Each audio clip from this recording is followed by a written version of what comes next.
లక్షలాది మంది నిరుద్యోగులు ఎదురుచూస్తున్న క్షణం రానే వచ్చింది. ఏపీలో మెగా డిఎస్సికి నోటిఫికేషన్ రిలీజ్ అయింది. మొత్తం 16,347 పోస్టుల భర్తీ కోసం అప్లికేషన్ల ప్రక్రియ మొదలైంది. మే 15 వరకు ఇది కొనసాగనుంది. మెగా డిఎస్సి అప్లికేషన్లో మొత్తం 3 సెక్షన్లు ఉంటాయి. మొదటి సెక్షన్లో పర్సనల్ ఇన్ఫర్మేషన్, రెండో సెక్షన్లో విద్యార్హతలు, అర్హత కలిగిన పోస్టుల వివరాలు, మూడో సెక్షన్లో ఫీజు చెల్లింపు వివరాలు ఉంటాయి.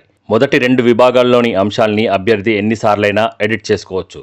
కానీ అప్లికేషన్ ఫామ్లోని వివరాలను క్షుణ్ణంగా పరిశీలించుకున్న తర్వాతే సబ్మిట్ చేయాలి.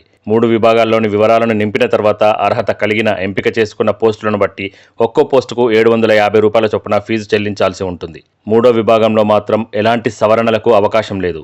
దీనిని ఎట్టి పరిస్థితుల్లో మర్చిపోవద్దు. ఇక గతేడాది ఫిబ్రవరిలో డిఎస్సికి అప్లై చేసుకున్న వారు ఇప్పుడు ఫీజు చెల్లించాల్సిన అవసరం లేదు. కానీ కొత్తగా దరఖాస్తు ఫారాన్ని పూర్తి వివరాలతో నింపి సబ్మిట్ చేయాలి.